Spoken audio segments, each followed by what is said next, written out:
Olá, gente linda do Terra Podcast Oficial. É um prazer para mim, Elke Pimentel, estar mais uma vez aqui com vocês, né? Já estão alguns episódios aí afastada, mas estou na Rádio Terra de segunda a sexta, de 9 a meio-dia, todos os dias na 98.1 FM. E é um prazer falar com a galera do YouTube. Antes de tudo, quero pedir que vocês se inscrevam no canal, ativem as notificações, porque estamos preparando muita coisa boa para vocês aqui, tá? E hoje o meu papo especial é com o professor, né? Professor João, que pela breve conversa aqui que nós tivemos, é uma pessoa com bastante conteúdo, que vem aí se propondo, né, a uma nova missão que vai, com certeza, se Deus quiser, ajudar muito a sociedade. Mas ele vai se apresentar. Boa tarde, professor. Boa tarde, Elke. Quero agradecer aqui a Rádio Terra e todos que nos ouvem e que nos assistem. Obrigada. Gente, o professor, você é formado como professor em? Sim, sou formado em Filosofia e História, sou ex-seminarista também, né? E já dei muita aula, já lecionei muito, já ajudei muita luta de professores e por isso que nós estamos aqui. Maravilha! Só que hoje ele não está na sala de aula. Ele estava me contando que ele tem uma outra empreitada profissional e é através desse seu trabalho que você identificou, vou chamar de você, porque apesar dos cabelos brancos, ele é um jovem, viu, gente? Então eu vou chamar de você. Através dessa profissão, desse seu trabalho, né, que você identificou a necessidade de se dedicar à candidatura para deputado federal, tá, gente? O professor João é candidato a deputado federal pelo PMN, certo? Me conta, como foi essa sua decisão de vir candidato a federal? Sim, a decisão partiu, né, de um grupo de amigos, de pessoas, de comerciantes, de empresários e também de muita gente simples, né, que pediu para ter alguém de Planaltina a disputar uma candidatura federal, porque não existe nenhuma candidatura que se propõe a estar ajudando o Planaltina em nível federal. E eu fiz, então, um estudo e percebi que, de fato, né, a maioria dos deputados federais não estão em Planaltina, não estão na Zona Norte, não estão na região Norte, né, estão mais no plano em outros lugares. Então, nós aceitamos esse desafio e, por isso, nós estamos aqui para colocar à disposição da sociedade o nosso nome. Gente, um fato curioso é que a candidatura do nosso professor, né, foi liberada há poucos dias, quase na reta final das campanhas eleitorais de 2022. Por quê, professor? A princípio, né, a gente sabe que tinha uma ficha de filiação nossa, só que não foi incluída no diretório para o TSE ou o TRE local. Isso nós perdemos praticamente mais de um mês para colocar a candidatura na rua e também para ser deferido, né, na urna. Então, por isso que atrasou a nossa candidatura. Porém, o nosso grupo já vem fazendo um trabalho faz tempo na pré-candidatura, a gente vem conversando com muita gente da sociedade e a gente sabe que na reta final de campanha, né, sabemos que 70% de Planaltina não tem deputado federal. Então, esse é o nosso desafio de colocar à disposição. Nosso número aqui é 3313, que é o número 33, que é o número do nosso partido, PMN, e o 13 porque foi o sorteio, né, do partido. Legal. Okay. E o senhor acha que, assim, que esse processo foi demorado? A gente sabe como é que funciona todo o jogo político, né? O senhor acredita que em algum momento esse atraso, né, essa demora para resolução da sua questão se deu também por tentativas de dificultar a sua caminhada rumo à Câmara Federal? Que, na verdade, todos os dias e quase todas as horas, eu olhava lá no sistema de divulgação de candidaturas. Inclusive, quem der um Google, né, sabe que lá tem todos os candidatos, a vida de todos os candidatos que o TSE registra. E eu percebia que alguns eram deferidos e eu não. ok? A gente sabe disso. Teve um prazo aí de 15 dias que alguns que praticamente estavam na mesma situação que eu e foram deferidos, eu não. Só que eu não sei identificar, né, que a gente não pode ser leviano, de identificar se teve por parte de alguém, né, alguma coisa do tipo assim, ele não pode sair, né, ele não vai nos prejudicar. Então, isso eu não posso falar porque eu não tenho nenhuma prova e também não sou liviana a falar isso. Lógico, claro que não. Mesmo que tivesse, né? Não ia falar isso aqui. Porque também o nosso foco é saber quem é você, quais são as suas propostas. Óbvio que a questão da sua candidatura ter sido autorizada então, há tão pouco tempo não deixa de ser uma pauta, né, a se tocar. Mas você me disse que tem uma agência de publicidade, né? Isso. Apesar de ser professor, ele tem atuado com publicidade. Que ligação tem a publicidade com a sua candidatura? De Isso. que forma? Então, como nós fazemos muito trabalhos em muitas prefeituras no Brasil inteiro, a gente sabe que é grande dificuldade, né, dos municípios e estados é acesso ao recurso, tá? Sabemos que os estados, né, o Distrito Federal, principalmente, tem a relação, né, para buscar recursos com o governo federal, através dos convênios, porém, não tem assessoria técnica. E aí a gente se propõe com o nosso trabalho, buscar, através da assessoria técnica, esses recursos para os municípios e também para o Distrito Federal. Porém, aqui no Distrito, a gente ainda não fez um trabalho a esse nível, porque nós estamos chegando agora, estamos conhecendo agora, mas a gente sabe que, através dessa publicidade e desse grupo que a gente tem, a gente pode ajudar muito o Distrito Federal nesse sentido. Tá? Maravilha. Então, tem tudo. Acho que todas as profissões que transitam entre as políticas públicas e a comunidade têm aí esse viés. Se tem alguém com representatividade, a ideia é buscar, né? O senhor falou muito bem na questão de Planaltina, nunca trazer nomes fortes, né, para deputados federais, porque e a gente tem muitos nomes de fora. Mas hoje, 2022, nós temos as eleições mais difíceis para candidatos à Câmara Federal, né? Nós estamos aí com disputas de pessoas que já teve mandatos, pessoas que tiveram no posto de senadores, no posto de ex-governador, né? Gente com muito dinheiro, diga-se de passagem. Tem candidatos aqui na cidade que já, na pré-campanha, movimentaram milhões e milhões. E a gente tem lutado contra a cultura popular de votar em quem tem a campanha mais cheia de, né, de pompa e circunstância, de dinheiro e tudo mais. Mas não dá para negar que essa receita é muito forte ainda. Sim. Como que está o apoio do seu partido nesse sentido? A verba partidária chega, Sim. tem o apoio, mas eu não sei qual é o poder aquisitivo do seu partido, mas o que você vê dessa eleição com tanta gente com a prata na mão, Sim. com mandato, com caneta, com privilégio na mão, disputar pela primeira vez uma campanha, uma eleição nesse cenário, já tendo sido prejudicado pelo imbróglio, né, burocrático. Sim. Como que você se vê no meio disso tudo? Simples. O nosso partido dá total apoio para o nosso grupo. Sabemos que o PMN Mobiliza vai fazer pelo menos 2 distritais aqui. Está muito bem claro isso. Nós temos uma chapa muito forte distrital. E a nossa candidatura federal está se colocando a isso. Nós recebemos um recurso bom para a federal, que dá para fazer frente agora nessa campanha. Inclusive, muito mais que muitas pessoas que aí já estão.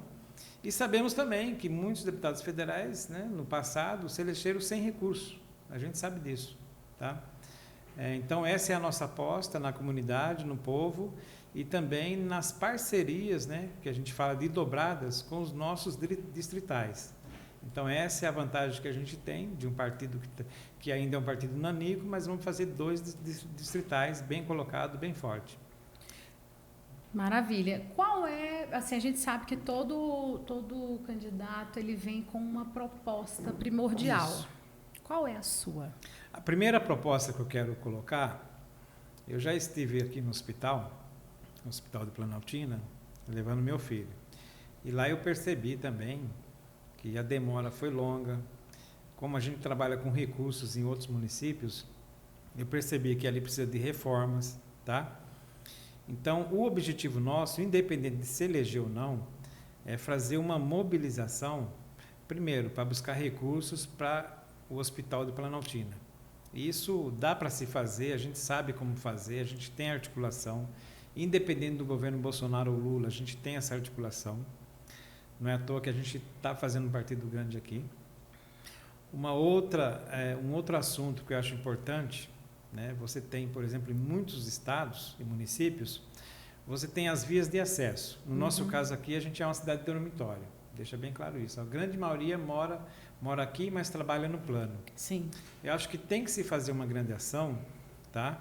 Envolver todo mundo, todos os candidatos, né? Eu quero fazer essa aposta com todos os candidatos que se propõem a ajudar a Planaltina a fazer uma ação para, por exemplo, em pico, né? Deixar uma via apenas, né? De ida e 3 de volta, como acontece 3 por 1. Como acontece em São Paulo, por exemplo, que eu conheço muito bem a realidade, e lá dá 10 vezes mais do que acontece aqui, né?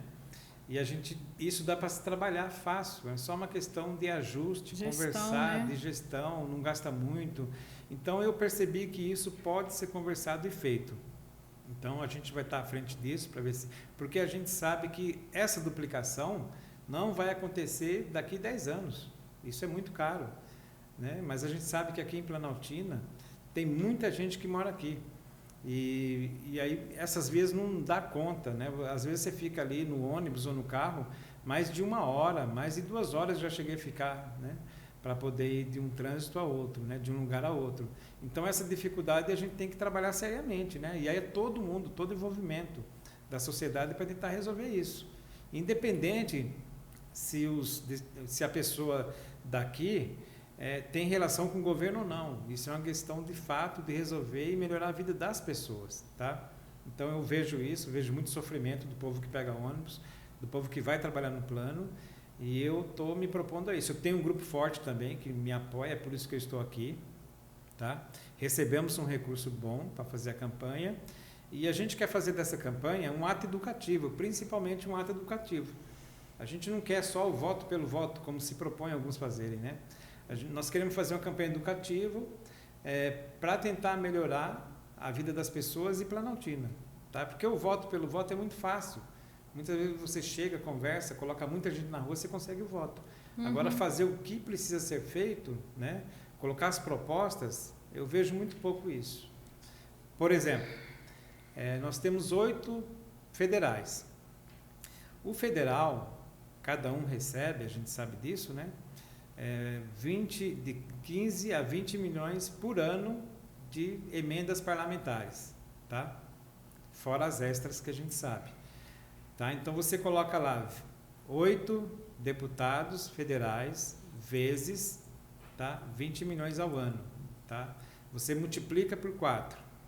E você pergunta, né? Vai no Google, dá um Google, pergunta lá, desses recursos, quanto vieram para Planaltina, de fato, de cada deputado federal que você ajudou a eleger? Tá? 0. Essa é a grande verdade. Ou seja, você vota num candidato e aí ele não traz recurso nenhum para cá. Ah, mas traz benefícios. Sim, mas esse benefício vem com o engajamento do governo federal junto com o governo estadual ou distrital. Então, isso acontece muito. O que nós queremos fazer, de fato, a nossa candidatura a se propor a buscar mais recursos para a Planaltina. Muito bem. Tem aqui entre as suas propostas que eu estou olhando aqui, uma questão que fala sobre o desenvolvimento econômico, tá aqui. Criar urgente uma frente de trabalho para enfrentar o desemprego no DF. Aí eu te digo que a nossa região, você deve saber disso, economicamente é terrível, tanto que leva a sermos uma cidade dormitório. Assim como Sobradinho, mas Planaltina ainda é muito mais sério o problema. Tanto que para o deslocamento de Sobradinho para o plano piloto, dá-se, dependendo da região, em no máximo meia hora, né? Aqui, de Planaltina para lá, é 1 hora ou mais. Hoje mesmo, de manhã, o engarrafamento estava com 1 hora quando eu acompanhei as atualizações. Não sei se isso aumentou, certo? Como deputado federal, como você acha que seria capaz de ajudar a fomentar a economia aqui na região para a geração de empregos? E o que você faria? Eu faria assim, em primeiro lugar. Se eu fosse o governador, por exemplo, para ajudar, eu faria assim. Faria primeiro, criar uma secretaria internacional, que não existe. Nunca vi isso. Guarulhos tem uma secretaria internacional. Qual o objetivo disso? É buscar recursos no mundo inteiro, que tem muitos fundos internacionais que financiam o desenvolvimento econômico. E muitas vezes a gente não vê isso, tá? O outro assunto que eu coloco é de se criar um polo industrial para buscar recursos. Como você cria um polo industrial? Muitas cidades fizeram isso. Por exemplo, o Brasil que deu certo, né? Se você pega Mato Grosso do Sul, eles criaram um grande polo industrial que lá não falta emprego. Se você quiser ir para Mato Grosso do Sul, não falta emprego, porque eles levaram para lá mais de 500 empresas. Isso é um fato, eu vi, eu tenho parente que mora lá. Tá? Várias empresas de vários níveis, né? Ah, professor João, como se faz isso? O governo, né, aqui no caso o governo, coloca uma área, doa essa área para as empresas, tá? Há 30 anos, por exemplo, vai doar por 30 anos essa área, e as empresas não vão pagar impostos, mas vão gerar, de fato, emprego. Isso muitas cidades do Brasil estão fazendo, eu não vejo fazer aqui. Eu nunca entendo por que não chega aqui. Por que não chega, porque não vai, porque não busca, porque não se cria uma secretaria internacional. Você tem uma ideia, Guarulhos, né? Eu tenho um amigo em Guarulhos, que é o Guti prefeito, ele trouxe de recursos 5 bilhões para a cidade. Pois é. Guarulhos, né? É uma potência, né? Por exemplo, nós temos aqui, para criar emprego, nós temos uma das melhores redes hoteleiras. Por que não se cria grandes festivais, por exemplo, como em outros lugares? Para buscar o quê? Você traz para cá grandes festivais, você gera emprego e renda. Porque o DF, a gente sabe disso, aqui se tem serviços e comércio. Tá? Se o comércio não está bem, o serviço também não está bem. Um vive do outro. Tá? Então dá para se fomentar isso. Só que nós tivemos uma pandemia, né, que praticamente os comércios fecharam. Eu conheço pessoas que perderam tudo. Como é que faz para recuperar isso? Eu vi muitos prefeitos, por exemplo, né, fazer um decreto para não pegar IPTU por 2 anos. Por quê? Porque sabe que aquela loja que está aberta, aquele mercadinho, vai trazer o quê? Vai garantir o emprego das pessoas. Tá? O outro assunto que poderia ser feito é priorizar, e eu já vi fazer, né? Na cidade de Itaquaquecetuba, em São Paulo, a frente de trabalho, de fato, né? Dava um salário mínimo para a pessoa ficava ali 1 ano com essa bolsa e ele tinha um trabalho digno de se fazer. Então, esse recurso dá para vir recurso, tem recurso para isso. Tá? Porque com isso, você desenvolve e fomenta o mercado local. Porque você fala assim, não tem grandes empresários, grandes indústrias, né? Ou grandes pessoas que vão comprar no mercadinho, vão comprar lá no seu comércio. Quem compra é a pessoa que ganha o salário mínimo, é a pessoa lá que ganha o auxílio emergencial. Então, o que faz fomentar isso é o comércio local. Nós conhecemos muitas cidades, por exemplo, no Brasil inteiro, que 40% ganha a Bolsa Família praticamente. Ou seja, 40% ali da cidade, que a gente conhece muito pobre, depende do município para se viver. Tá? Só que o comércio funciona. Tá? A gente sabe que o emprego funciona. Então, assim, se eu fosse o governo hoje, eu quero ser um deputado federal para ajudar isso, independente de Lula ou Bolsonaro, eu quero estar lá cobrando isso. A população. Uma grande frente de trabalho, né, para você poder, de fato, resolver a situação emergencial do povo, tá? E, a partir daí, começar a criar, de fato, polos industriais. Sim. Não é difícil, tem muitas indústrias do mundo inteiro que querem vir para cá. Exatamente. É isso. O que eu vejo muitas vezes é que as indústrias deixam de vir para cá, inclusive indústrias que poderiam se estabelecer aqui na região norte, e não vamos muito longe não. Guarulhos está longe da gente. Goiânia está inflada, né? Então, eu acredito que, seja de boa vontade ou não, vai ter uma hora, gente, que não vai ter espaço e vai ter que acontecer algum tipo de incentivo fiscal para que essas pessoas venham investir aqui. E é como você falou, dá para doar terras, dá para conceder durante um período até que a empresa se consolide e gerando aí empregos, não é verdade? Olha só, tem uma outra categoria que surgiu antes da pandemia, que com a pandemia potencializou, mas que sofre grandes crises econômicas e tem aí várias demandas, que é a galera do aplicativo, os motoristas de aplicativo, né? E você tem aqui proposta para esse pessoal fazendo o quê? Fixando um teto de desconto, porque tem aplicativos que descontam 20%, 30% do motorista. E com a gasolina, que não está, mesmo tendo abaixado um pouco, não está barata, me conta como que surgiu essa sua visão dessa necessidade dessa categoria que hoje representa grande parte da nossa sociedade, né? Mesmo quem não depende 100% do seu carro cadastrado em aplicativo, às vezes a pessoa tem isso como um complemento de renda, né? Isso. E às vezes, muitas vezes, ele se coloca como a renda principal. Uhum. Por exemplo, como surgiu isso? Nós temos uma cidade chamada Araraquara, tá? Lá um grupo de pessoas criaram uma cooperativa e lá eles pagam apenas 10%, né, para corridas de aplicativo. As grandes empresas não estão lá, porque não conseguem competir, certo? Inclusive eu tenho amigos, né, que chama X Aplicativo, né, que a gente está discutindo um assunto para trazer para Brasília. Já estão em Goiânia, por exemplo. Lá o aplicativo cobra apenas 8%, tá? O motorista sabe do que eu estou falando. E a empresa fatura? Fatura porque ela fatura, assim, com 5% dá para se fazer uma corrida, por exemplo, né, de grandes empresas e dá para se pagar. Porque o aplicativo é meramente o quê? A pessoa vai, você tem uma plataforma, você paga a plataforma, apenas isso. Não mais que isso. Como sociedade, eu e também como meu irmão faz, né, trabalho de Uber. Hoje todo mundo tem alguém na família que faz esse trabalho. Me preocupa muito, professor, a questão da segurança dessas pessoas. Isso. Eles passam por muita situação de violência, de assalto, de roubo. Sim. E como que você vê essa demanda relacionada a essa categoria? A questão do aplicativo também, inclusive ontem, né, eu estive no aniversário do Marcelo. Quem é o Marcelo? Não sei. Ele é o presidente, né, do sindicato dos motoristas de aplicativo de Brasília, meu amigo.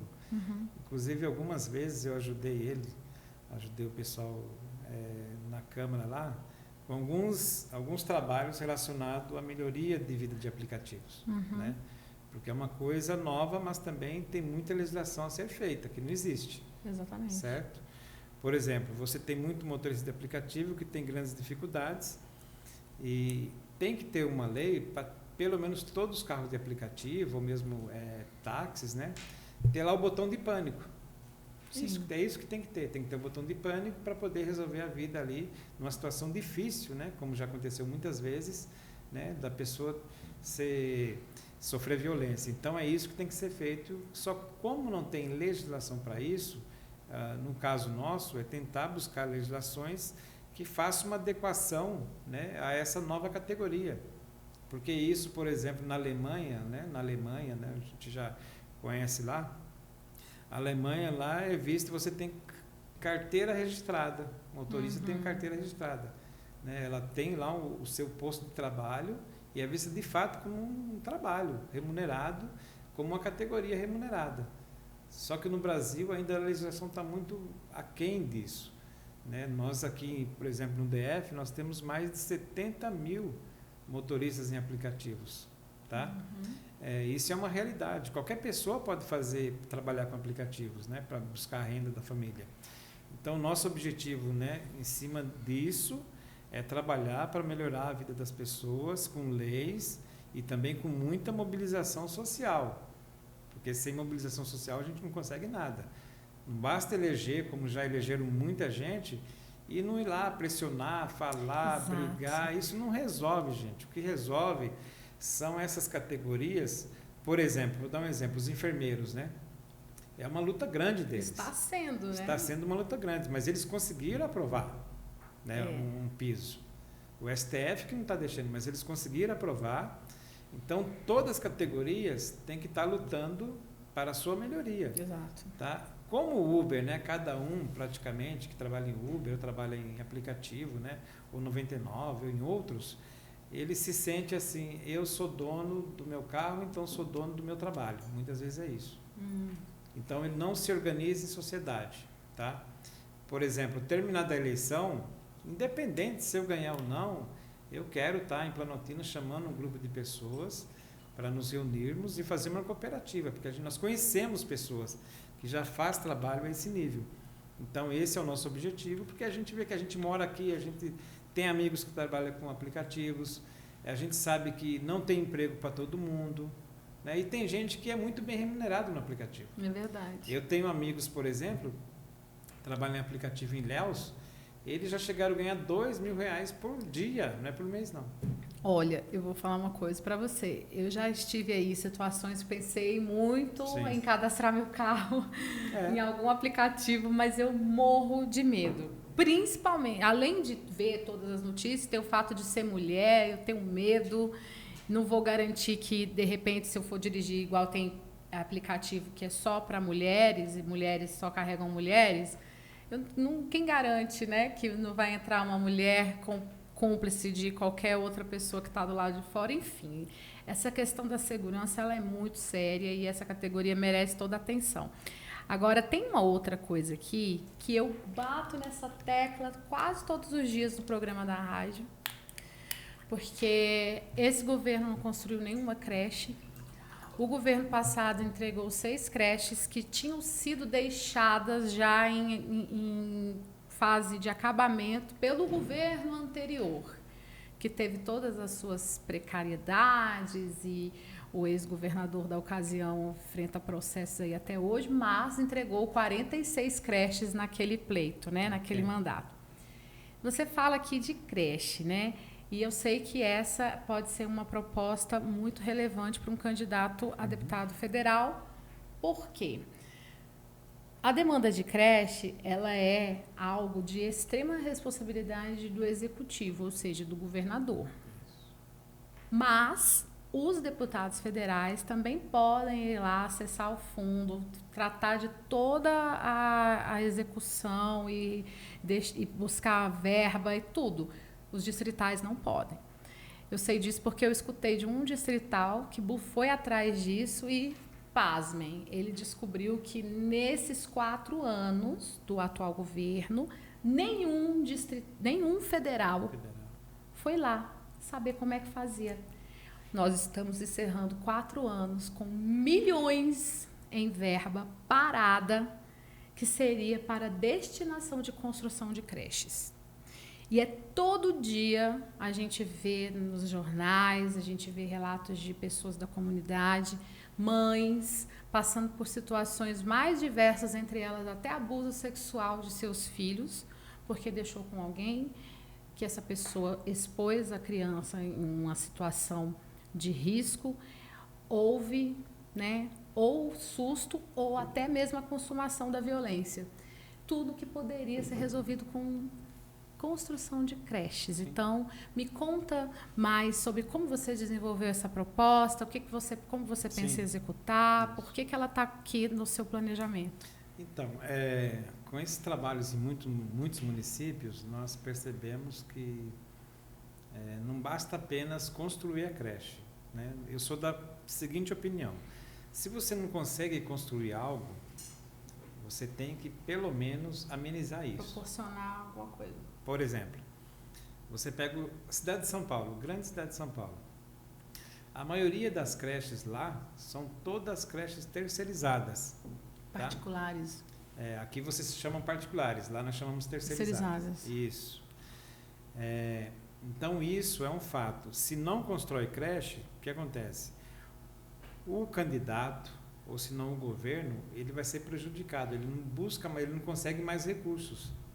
porque o governo federal, que manda dinheiro também através do Fundeb, tá? Ele manda dinheiro através do Fundeb, mas se você não construiu, você deixa de receber no próximo ano.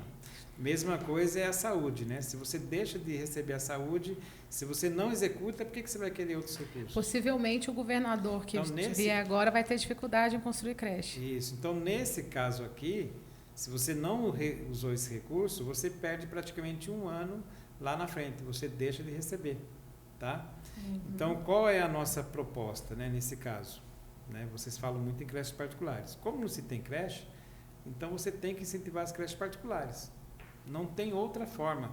Porque para a mãe ali, que leva o filho na escola, ou o pai que leva a filha na escola, para ela não tem muita diferença, né? Se a creche Abel é particular ou ela quer deixar o filho dela seguro para trabalhar. Ou é do governo, ela quer deixar seu filho para trabalhar dentro de casa muitas vezes. Né? A gente sabe. Né? A mulher tem um trabalho dentro de casa. Ela pode levar a filha na creche, ou o filho, e fazer o seu trabalho dentro de casa. Então, por isso que a gente... esse movimento que tem que ser feito é para ter mais creches particulares enquanto não se faz novas creches.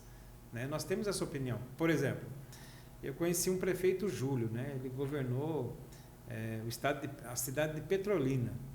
Lá, ele foi o homem que mais fez creche na vida. Praticamente todo mês inaugurava creche. Mas por quê? Porque ele fazia esse trabalho de creches particulares. Então, ele conseguiu zerar a fila das creches, tá? Sem muita burocracia, tá? Porque eu vejo muito isso, eu vejo muita burocracia aqui, muita burocracia, que não ajuda a comunidade. A comunidade não quer saber se a creche pertence a A, B ou C. Da mesma forma que os alunos que estudam em escola pública, né, ele não quer saber se a escola é federal, municipal ou distrital, ele quer estudar.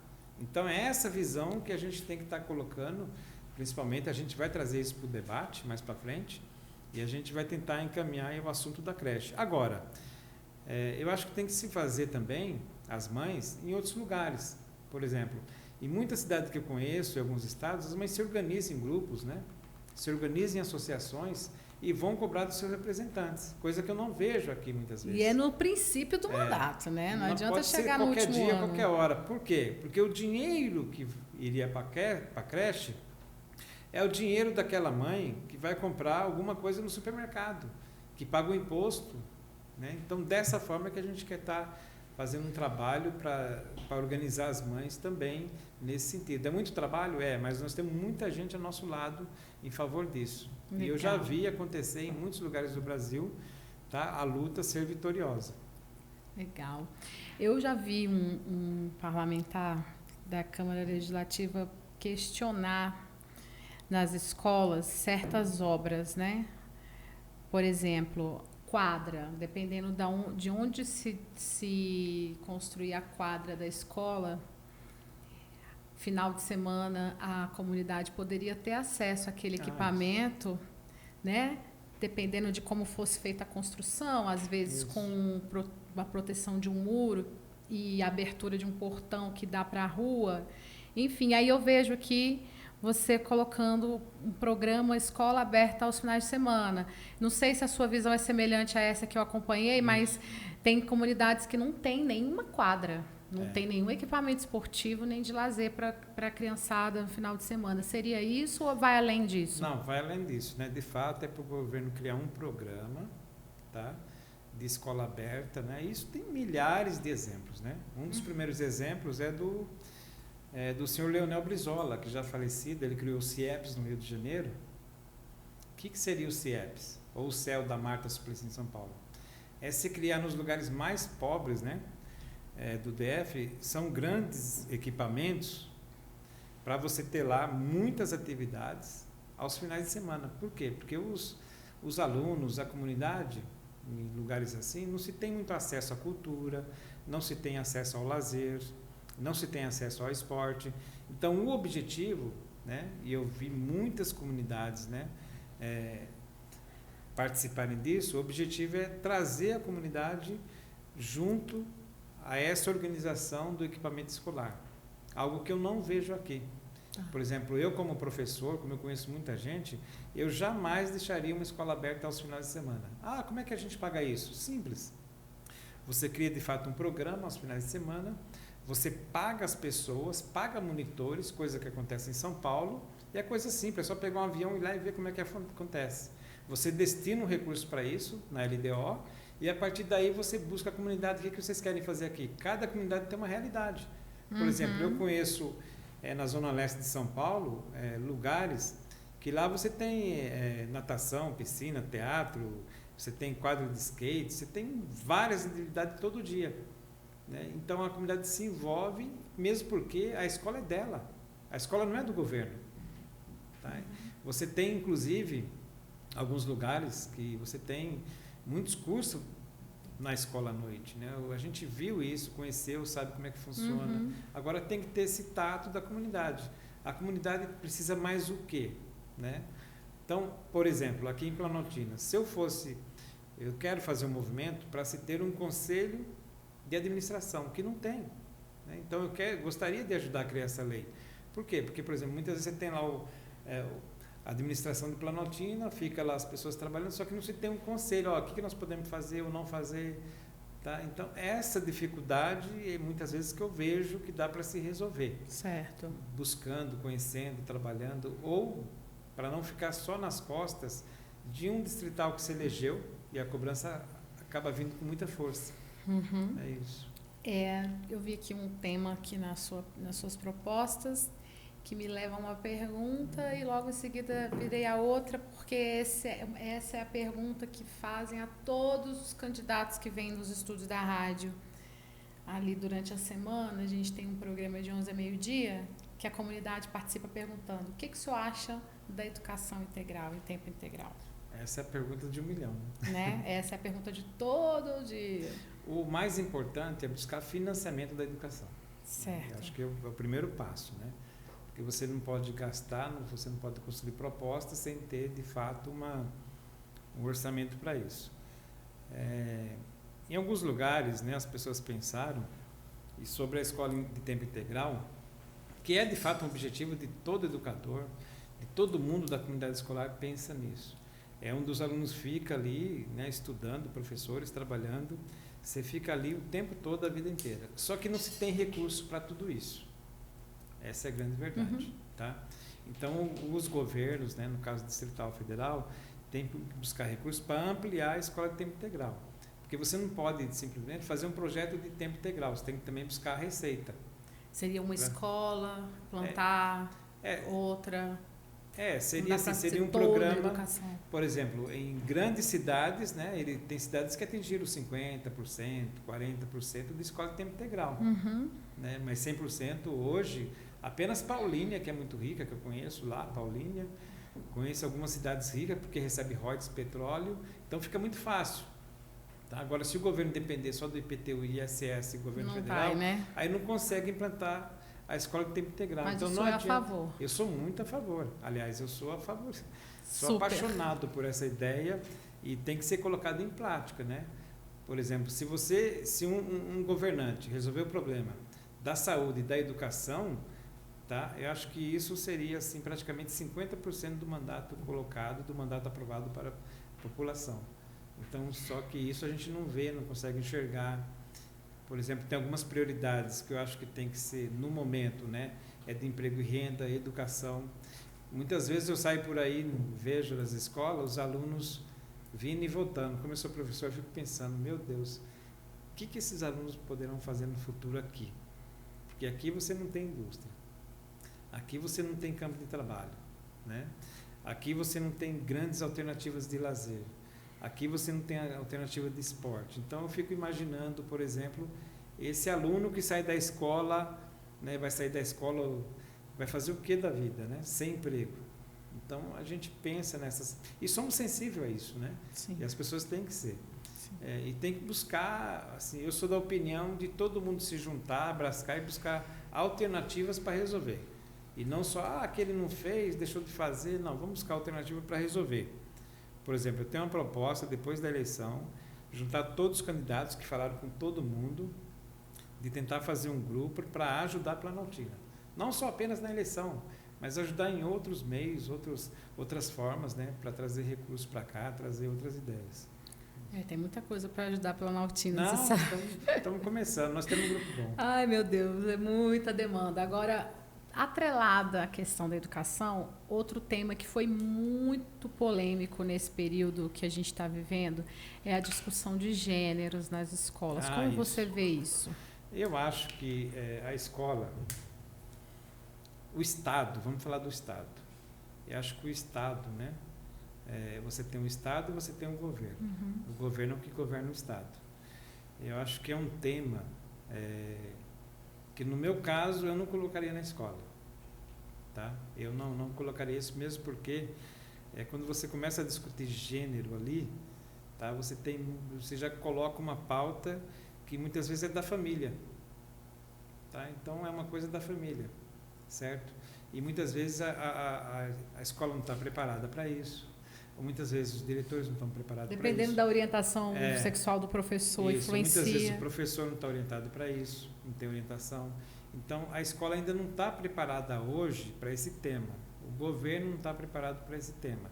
Tá? Então, um dia poderão estar preparados, mas atualmente não. E não adianta você fazer isso com um projeto de lei, porque as pessoas não estão preparadas. Eu me lembro e discuti muito esse tema, o tema transversal, que a gente discutia a questão da raça, da questão da raça, a gente discutia a questão da cultura, tudo na educação. E hoje você, por exemplo, não se discute na educação isso. Porque a educação quem faz muitas vezes são os professores. Você não adianta colocar, tem que ser isso, só que às vezes o professor tem uma outra orientação. Uhum. Da mesma forma, você não pode colocar ali uma religião na escola, porque lá você vai ter professores, vai ter alunos de diversas religiões. Que quem decide isso é a família, né? Quem decide é a família. Então, a família, por exemplo, né, é um tema importante, a gente sabe disso, a questão do gênero, só que o Estado e o município, assim, todos os municípios e também o governo não está preparado para esse tema, né? Muito menos a escola. Nessa questão religiosa, você está falando aí, meu pai sempre criou a gente assim, enquanto comer do meu feijão e depender de mim para ir e vir, vai rezar junto comigo, depois vocês decidem. Era mais ou menos assim. Talvez ele seria um que não aceitaria discussão religiosa ou de gênero na escola de jeito nenhum. Isso.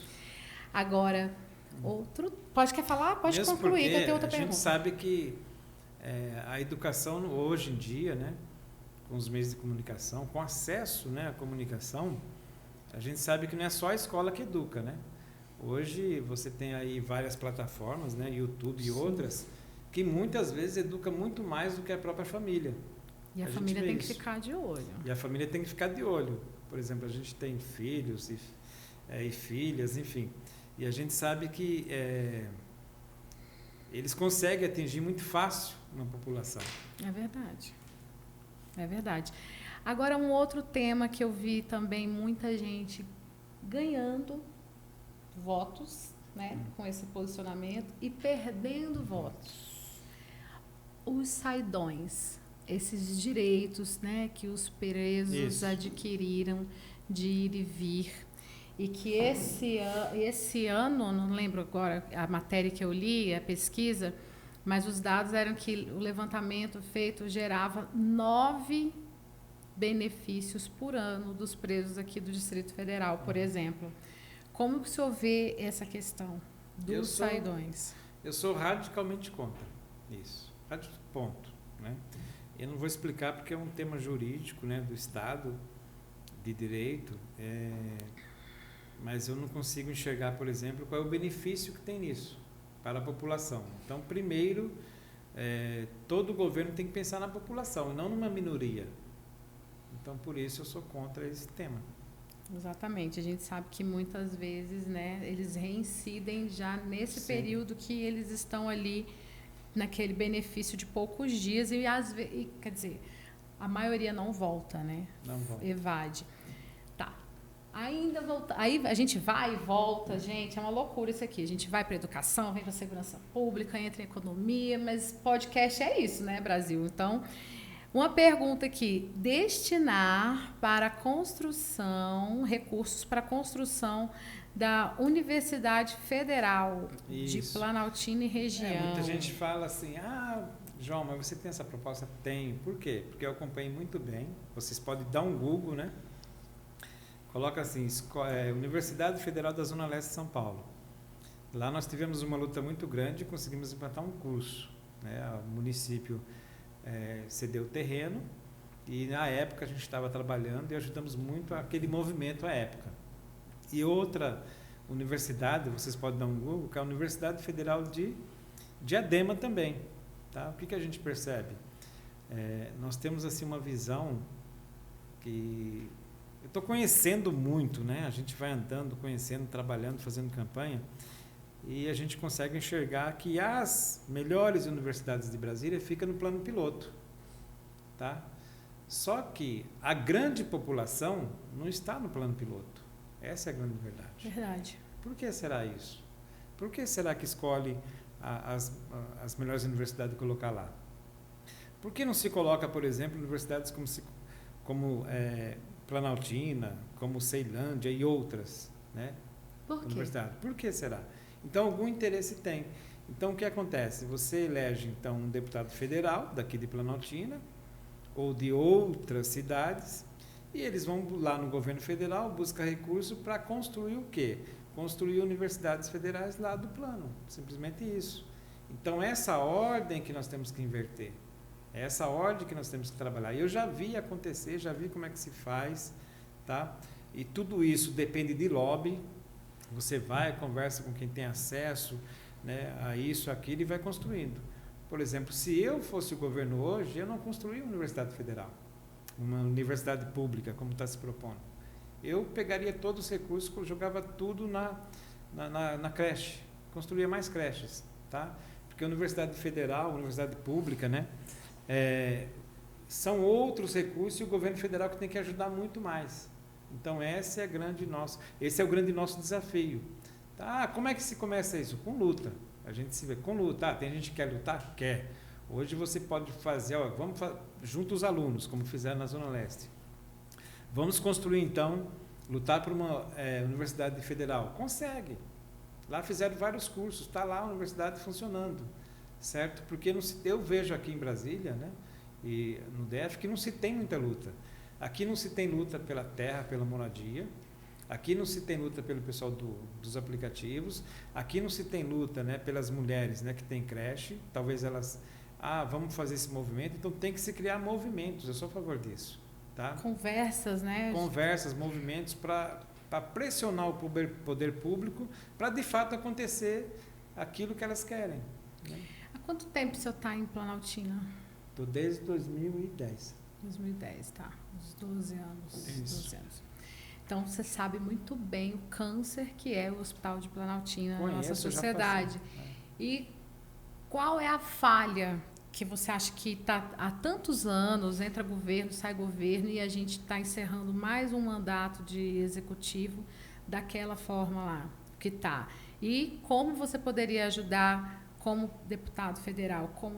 Quais são as competências que fazem com que o deputado federal possa ajudar o hospital? É fácil, como por exemplo, eu já tive o Ricardo Barros, já tive com ele, foi ministro, né? A gente conhece o Ricardo Barros, conhece outros. É uma conversa com o ministro da Saúde. Né? Muitas vezes você pode buscar recursos de reforma, o SUS tem dinheiro para isso, tá? Eu percebo que falta mais uma articulação. Comunicação. Isso, articulação. Né? E você, como publicitário também, né, está aí na área da comunicação. Eu percebo muito assim que falta apenas uma conversa, uma comunicação. Por exemplo, você tem aí algumas pessoas que têm acesso a futuros ministros, né, da saúde. Uhum. Você vai lá e pede recurso e encaminha, não é difícil isso. Tá? Agora, como eu vou estar atuando, deputado federal, eu vou fazer uma lista de reivindicação e colocar para o próximo presidente. Então, tem que se fazer isso. Tá? Então, isso não é difícil fazer, já vi acontecer muito, né, em muitos hospitais, só que daí a população tem que ajudar, como eu falei, né? Não basta todo mundo reclamar. Por exemplo, eu conheço, né, Hospital de Câncer de Jaú, pode dar um Google também. Nós estivemos trabalhando lá, inclusive já levamos recursos para lá, um grupo nosso. E lá você criar uma associação, olha que legal, uma associação em defesa do Hospital de Jaú, de Câncer de Jaú. O que essa associação fazia? Porque os funcionários não faz. Eles estão trabalhando, estão com muito trabalho, muita carga, e faz um trabalho extraordinário os funcionários. Porém, eles não têm esse... Como que nós vamos buscar? Quem tem acesso ao hospital é a população. Então, se a população fazer uma associação, tá, em prol do hospital, consegue muito recurso. Aí você pega um presidente, né, da associação, não precisa de... Olha, para arrumar recurso, muitas vezes não precisa de governo, não precisa de ninguém. Tem que ir atrás. Eu já participei de um início de uma criação de associação do hospital, e não sei o que virou isso, porque acabei me perdendo no meio do percurso. Acho que foram para outros caminhos, ou nem aconteceu. Não sei dizer hoje como é que estava isso, mas espero que quem for eleito, né, os que forem eleitos, olhem por esse hospital, porque ele realmente precisa ampliar, melhorar, e muito, porque não vai atender não vai só desafogar o hospital de base e outros hospitais, não. Tem as pessoas do entorno, né, a galera da RID, né, que faz parte também da responsabilidade de atendimento do Distrito Federal. Tem aqui ampliação do acesso ao crédito a micros e pequenas empresas. Eu, particularmente, acho que esse tipo de política que fomenta o empreendedorismo é muito importante, porque nós, por muitos anos, fomos aí doutrinados na cultura do concurso público, e não há espaço para todo mundo, a gente sabe disso.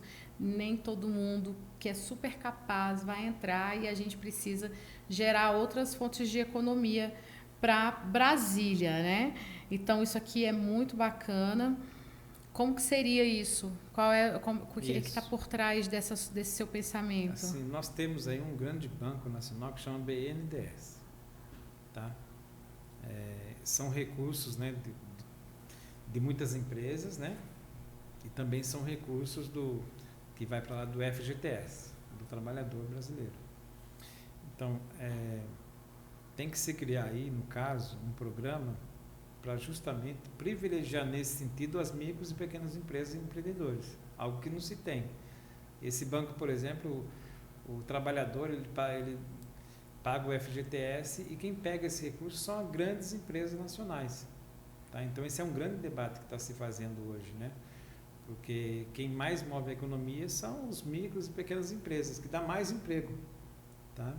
Então, inclusive, eu conheço o pessoal, a gente tem um trabalho junto com eles em São Paulo, e o pensamento e o objetivo deles é de se fazer programas, por exemplo, da Caixa Econômica, Banco do Brasil, a custo zero de juros, porque essa é a grande dificuldade. Tá? Você vai tomar uns juros, por exemplo, para montar algum negócio, é um juros absurdo, né? É quase um agiota o banco. O banco hoje é quase um agiota, a gente sabe disso. Tá? E isso vai endividando as pessoas. Então, o governo tem que se fazer esse programa. Ah, conheço algum programa? Conheço. O Estado de São Paulo tem um programa lá, que tem um banco lá que se faz isso. Né? Então, nesse assunto, eu acredito que não é difícil, porque você tem muitas pessoas que estão nessa situação, e qualquer governo que entrar agora vai ter que mexer nisso. Professor, seria o aluguel social mais um benefício, como Bolsa Família, Auxílio Creche e outros mais? Qual o diferencial? Então, é que eu não quis falar, mas eu já fui aqui secretário de habitação de uma cidade chamada Itaquaquecetuba, em São Paulo. Itaquaquecetuba. Essa cidade, ela tem lá seus 700 munícipes, né? E lá nós implantamos isso. Né? O que seria o aluguel social na área da habitação? A gente sabe que muita gente não tem condições de pagar aluguel. Então, o governo, no caso, ele vai reservar um ano e vai dar o salário para aquela pessoa para destinado ao aluguel social. Tá? É claro que tem os critérios, tem avaliações, mas pelo menos durante aquele ano aquela pessoa vai ficar mais tranquila para buscar outros objetivos. E dentro da habitação também, até hoje eu não sei por que o governo não foi atrás das áreas da SPU. O que é SPU? Secretaria do Patrimônio da União. Você tem muita área aqui que é do governo federal e já tem lei para pegar essas áreas e levar para o interesse social, a área social. E eu não vejo isso acontecer, e nós já fizemos em outros lugares. Tá? E agora outra questão sobre habitação, por exemplo. Eu vejo que aqui tem muita regularização fundiária, muito problema de terra. Se eu fosse o governo, como Barueri, eu conheço muito bem Barueri, né, faria um grande chamamento público de empresas particulares para fazer essas regularizações, para não deixar só a cargo, né, da secretaria, daquele grupo que trabalha com isso.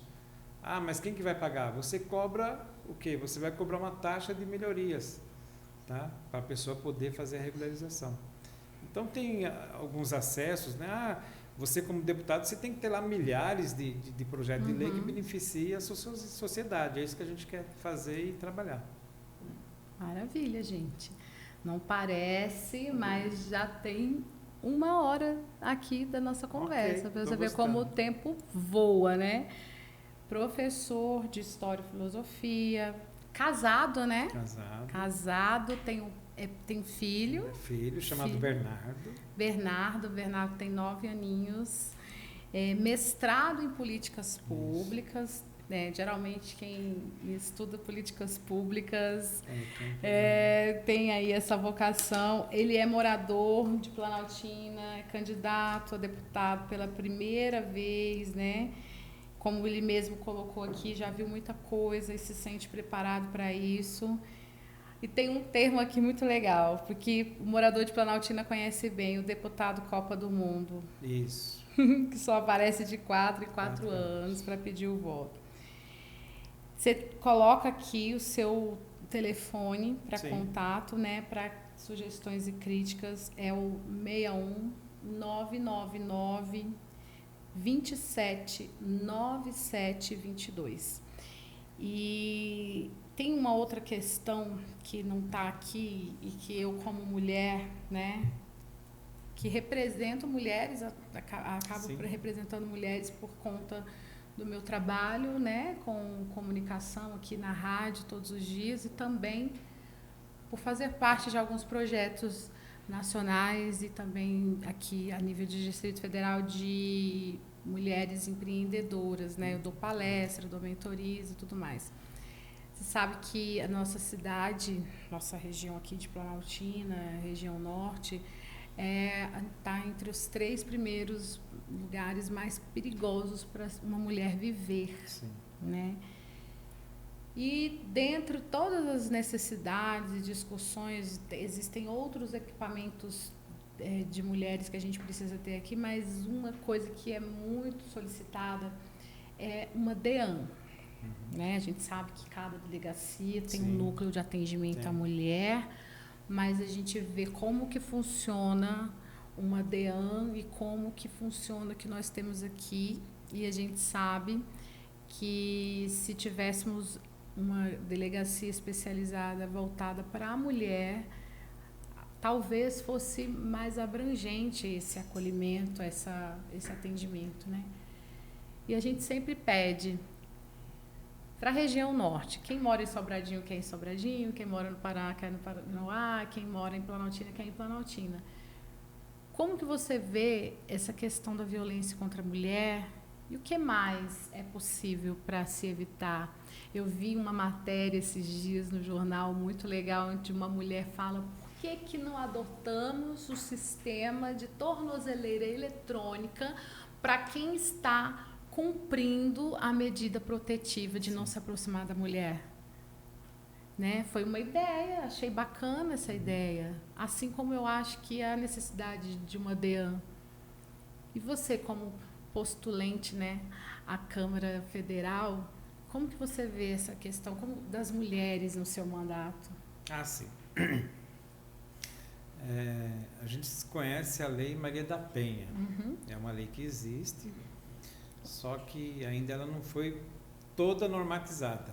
Porque quando você faz uma lei, você tem que fazer a proteção, você tem que fazer alguns equipamentos, né, para proteger a mulher. Porém, nesse caso, eu acho que o governo, você tem lá a Secretaria da Mulher no governo federal, e o nosso objetivo é o quê? Ampliar o acesso a recursos junto com o Estado, o Distrito Federal, e de fato você constrói. O governo federal tem que construir mais delegacias, isso é um fato.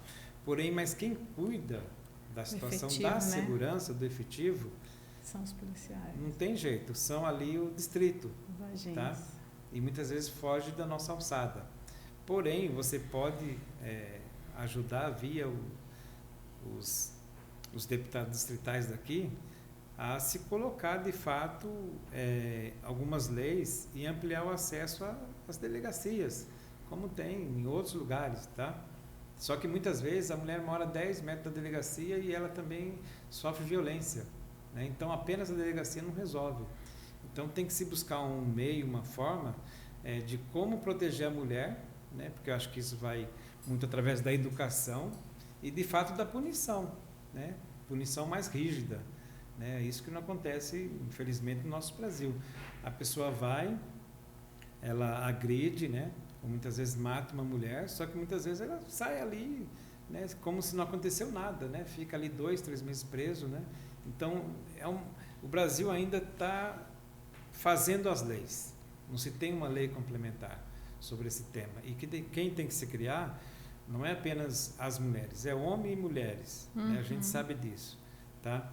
Então, nesse caso, o governo distrital deveria se criar muito programa, né, para dar proteção para essas mulheres.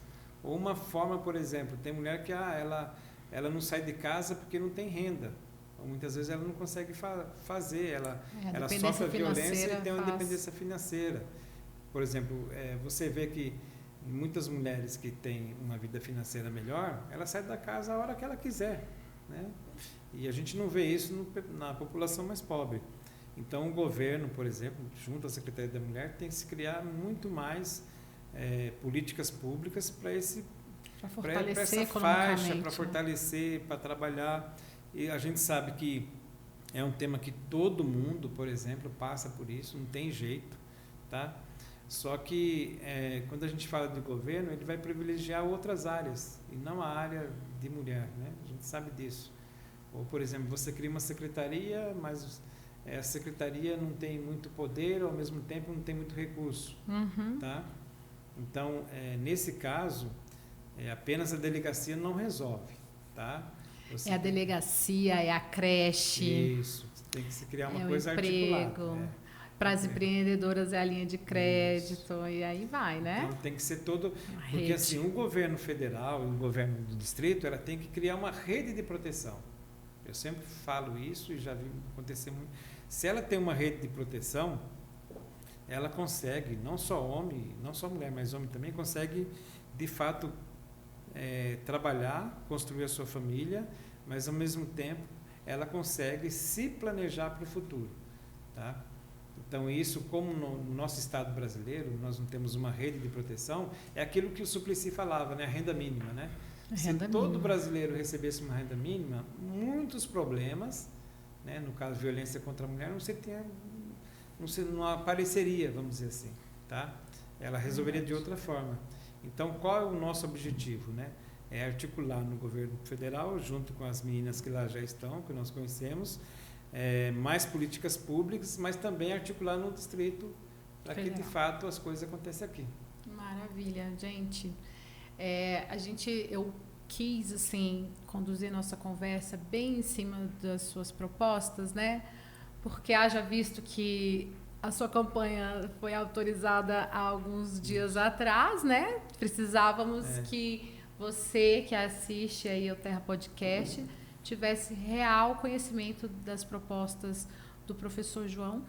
E morador de Planaltina é uma opção, né, de candidato a deputado federal pela cidade. Claro que vai por Brasília, enfim, não tem como você estar no âmbito federal e não olhar para um todo, mas temos aqui muita